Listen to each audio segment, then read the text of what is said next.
লালমনিরহাটের আদিতমারীতে স্বামী ইসমাইল হোসেনকে হত্যার অভিযোগে স্ত্রী মায়া বেগমকে গ্রেপ্তার করেছে পুলিশ।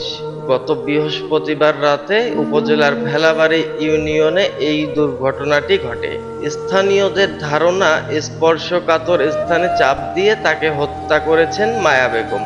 এদিকে নিহত ইসমাইল ভেলাবাড়ী ইউনিয়নের পূর্ব শালমারা গ্রামের মৃত আব্দুল হামিদের ছেলে, আর মায়া বেগম সদর উপজেলার মোগলহাট ইউনিয়নের দুরাকুটি গ্রামের জগদীশের মেয়ে। সরজমিনে গিয়ে স্থানীয় সূত্রে আমরা জানতে পেরেছি, ইসমাইল ও মায়া বেগমের 11 বছরের দাম্পত্য জীবন। প্রেম করে তাদের বিয়ে হয়। ঘটনার দিন রাতে গরু বিক্রির টাকা নিয়ে স্বামী ও স্ত্রীর মধ্যে প্রথমে কথা কাটাকাটি এবং পরে হাতাহাতির ঘটনা ঘটে।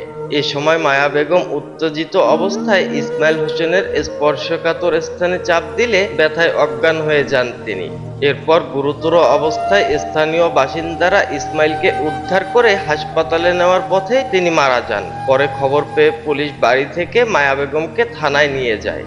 অপরদিকে আদিতমারী থানার ওসি মাহমুদুন নবী বিষয়টি নিশ্চিত করে আপডেট টাইম লালমনিরহাট অনলাইন অনুসন্ধানী নিউজ টিমকে বলেন, নিহত ব্যক্তির বড় ভাই শের আলী বাদী হয়ে মামলাটি করেছেন এবং গ্রেপ্তার মায়া বেগমকে আদালতের মাধ্যমে কারাগারে পাঠানো হয়েছে। Update time online desk, Lalmonirhat.